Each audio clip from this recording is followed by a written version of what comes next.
तो सबसे पहले तो सभी का स्वागत है।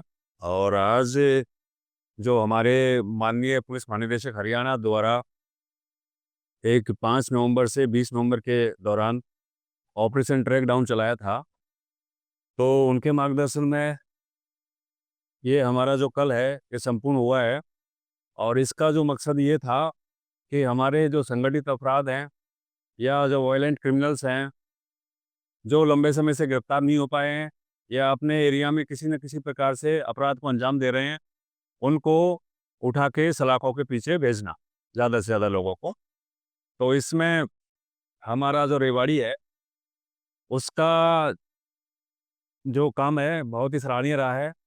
और इस अवधि के दौरान हमने 45 तो वायलेंट क्रिमिनल्स जो काफ़ी लंबे समय से पुलिस की पकड़ से दूर थे और गिरफ्तार नहीं हो पाए थे, उनको हमने गिरफ्तार करके सलाखों के पीछे भेजा है। जिसमें 6 आरोपी ऐसे हैं जो संगठित अपराध हैं, उससे जुड़े हुए थे। बाकी इस दौरान हमने इसके अतिरिक्त 134 आरोपियों को किसी न किसी अपराध में गिरफ्तार करके सलाखों के पीछे भेजा है। इसके अलावा हमने 25 आदतन अपराधी हैं, उनकी हिस्ट्री शीट ओपन की गई है। एक अपराधी था जो जिसके खिलाफ अनेक मुकदमे दर्ज थे, उसकी हमने जमानत है वो भी कैंसिल करवाई है। इसके अतिरिक्त हमने जो ये आरोपी गिरफ्तार किए थे वायलेंट क्रिमिनल्स 45, उसमें से 3 आरोपी इनामी थे, जिसमें 2 आरोपी 5-5 हज़ार के थे, 1 आरोपी 20,000 रुपये का इनामी था। इसके अतिरिक्त हमने अवैध जो हथियार हैं, जो लोग रखते हैं और उससे उसका उपयोग करके अपराधों को अंजाम देते हैं, उनके खिलाफ भी हमने कड़ा एक्शन लिया है। और उस इस दौरान हमने 15 मुकदमे अवैध हथियार रखने वालों के खिलाफ आर्म्स एक्ट के तहत दर्ज किए हैं, जिसमें 18 लोगों को हमने गिरफ्तार किया है। 7 देसी कट्टे, 6 देसी पिस्टल, 1 गन, 15 राउंड, 2 मैगज़ीन हमने बरामद किए हैं और उन्हें हमें गिरफ्तार करके हमने सलाखों के पीछे भेजा है। इसके अतिरिक्त हमने एनडीपीएस जो है नशा है, उसके खिलाफ भी हमने इस दौरान कार्रवाई की, जिसमें हमने 2 मुकदमे दर्ज किए और 6 आरोपी को हमने गिरफ्तार करके हमने इसमें चिट्टा और गांजा है वो भी एक अच्छी अमाउंट में बरामद किए हैं। सर, अभी आपने कहा कि जो ऑपरेशन ट्रैकडाउन हुआ है, इसके अंदर अपराधियों को या कोर्ट से भगोड़े लोगों को गिरफ्तार करके जेलों में डाला। लेकिन ये बात भी सामने आई कि जेलों में उतनी कैपेसिटी नहीं है जितने ज़्यादा वहाँ पर कैदी। देखो, ये चीज़ हमारे डीजीपी साहब हैं, उन्होंने पहले भी प्रेस कॉन्फ्रेंस करके लोगों को इस बारे में अवगत कराया था कि हमारे पास पर्याप्त संख्या में जेल हैं, साथ ही में कुछ जेल हैं हमारी जो निर्माणाधीन हैं। तो जेलों की किसी प्रकार की कोई कमी नहीं है। ये चीज़ पहले भी स्पष्ट कर दी गई थी। रेवाड़ी रेवाड़ी की जेल है वो बन के वो तैयार हो चुकी है और अभी हमारे जल्दी उनमें जो आरोपी जो हमारे मुलजिम हैं, उनको शिफ्ट कर दिया जाएगा। सर, एक 120 बहादुर फिल्म दिखाई है। ये बड़ी फिल्म। जी, देखो उसको लेके हमारा जो रेवाड़ी पुलिस है पूरी तरह से सतर्क है, विजिल है और हम उस पे वो क्लोज़ वॉच रखे हुए हैं और किसी प्रकार की कोई कानून व्यवस्था ना बिगड़े इसके लिए हमने पर्याप्त संख्या में पुलिस बल है वो तैनात किए गए हैं। साइबर सेल और हमारे जो सुरक्षा एजेंट हैं उनके माध्यम से भी हम निगरानी रखे हुए हैं। क्या कहेंगे? फिर दर्शकों से मेरी यही अपील है कि किसी प्रकार से कानून व्यवस्था को खराब ना करें और पुलिस और आम जन का सहयोग करें कानून व्यवस्था बनाए रखने में। सर, ट्रैकडाउन ऑपरेशन के दौरान रेवाड़ी जिला में कितने अपराधी, जिसमें आपने कुछ को अरेस्ट कर लिया, कितने बार?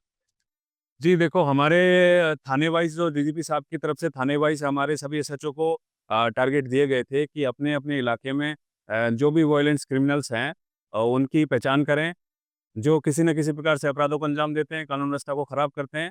तो उस हिसाब से हमने एक डेटाबेस तैयार किया था और उसके आधार पर हमने जितने भी हमारे जो टारगेट्स थे, उनको ऑलमोस्ट हमने अचीव कर लिया है। सर, एक अवैध हथियार आ रहे हैं, चैन जो है इसको तोड़ देते उसके सोर्स पे तो बेसिकली ये मैं आपको ये बताना चाहूँगा, आर्म्स एक्ट में हम जो भी गिरफ्तारी करते हैं या एनडीपीएस में जो भी हमारी जो मुकदमे दर्ज होते हैं, हम उसमें प्रयास करते हैं कि सोर्स तक जाएँ। तो हमारा जो भी मुकदमा दर्ज होता है, उसमें हम लास्ट तक सोर्स तक जाते हैं।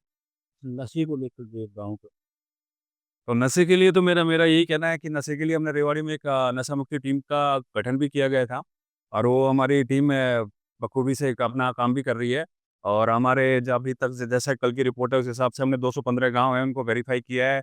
उसमें हमारे 100 से अधिक लोग हैं जो एडिक्ट्स मिले हैं या फिर नशा करने की मतलब शुरुआत कर रहे हैं तो उनकी हमने काउंसलिंग के माध्यम से या फिर कोई उनको ट्रीटमेंट की ज़रूरत है तो ओपीडी में नशा मुक्ति केंद्र में ओपीडी के माध्यम से उनको दवाई दिलवाई है।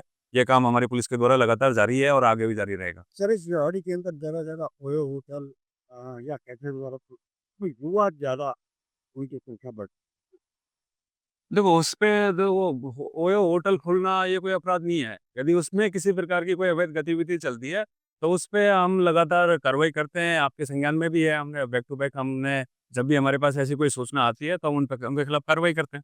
एसपी साहब ऑपरेशन ट्रैक डाउन चलाना बहुत अच्छी एक मुहिम थी और जो जैसे जो अजनबी लोग हैं या जो किराएदारों की वेरिफिकेशन का कार्य काफ़ी दिनों से लंबित है, थानों में शिकायतें ही नहीं पहुँचती, उनकी सूचनाएँ नहीं पहुँचती। क्या कहेंगे ऐसे मालिकों को जो ऐसी जो अवांछित हैं, उनकी वेरिफिकेशन का कार्य जी, मैं जी, मैं आपको बताना चाहूँगा, ये वेरिफ़िकेशन के माध्यम से अभी कुछ दिन पहले हमने 44 बांग्लादेशी थे, उनको हमने डिपोर्ट कराया। उससे पहले हमने 28 बांग्लादेशी थे, उनको अपनी वेरिफ़िकेशन सर्च या कॉम्बिंग के माध्यम से उनको आइडेंटिफ़ाई करके उनको भी डिपोर्ट कराया था। तो वेरिफ़िकेशन के जो आदेश हैं 163 जो बीएनएसएस के आदेश हैं, डीसी साहब के माध्यम से अभी दोबारा उनको रिन्यू किया गया है। तो हमारी एक टीम का भी हमने गठन किया गया है, जो जो अ, पॉकेट्स में अलग-अलग पॉकेट्स में जाके ऐसे लोगों को आइडेंटिफ़ाई कर रही है जो अवैध तरीके से या जो बिना वेरिफ़िकेशन के रह रहे हैं, उनके खिलाफ हम कार्रवाई करें। तो मेरी आप लोगों के माध्यम से आमजन से ये अपील है कि किसी भी चाहे किराएदार को रख रहे हो, चाहे किसी कोई फैक्ट्री में, कोई धर्मशाला में, कोई ढाबा पे या कोई और भी जगह पर यदि आप किसी कर्मचारी को या कोई भी नौकर को रख रहे हैं, तो उनका पुलिस वेरिफ़िकेशन ज़रूर कराएँ। इसके लिए हमारे डीसी साहब के आदेश भी हैं, जो नहीं कराएगा उसके खिलाफ कार्रवाई की जाएगी। सर ऑपरेशन ट्रैक डाउन पूरा हो गया, तो अपराधी रिलैक्स हो जाए, अभी कार्रवाई चल नहीं जी, ये तो ऑपरेशन ट्रैक डाउन तो एक स्पेशल ये स्पेशल ड्राइव थी।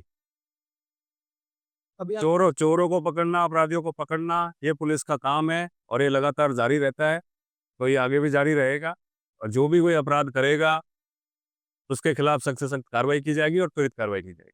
सर और दक्षिणा थाना में 2 मर्डर हुए थे, काफ़ी टाइम हो गया, एक लेडीज़ का, एक जेंट्स का, दोनों अनट्रेस जी, देखो उसमें हमारे पास कुछ लीड हैं, तो उसमें हमारे वो एविडेंस कलेक्ट करने के लिए हमने एक एसआईटी का भी गठन किया गया था और उन मामलों को हम टेक्निकल इन्वेस्टिगेशन है, उसके माध्यम से हमने उनकी जो प्रोसेस है वो शुरू कर रखा है और जल्दी उनमें हमें मुझे विश्वास है, मेरी टीम पे भी विश्वास है कि जल्दी उनमें हमें कामयाबी मिलेगी।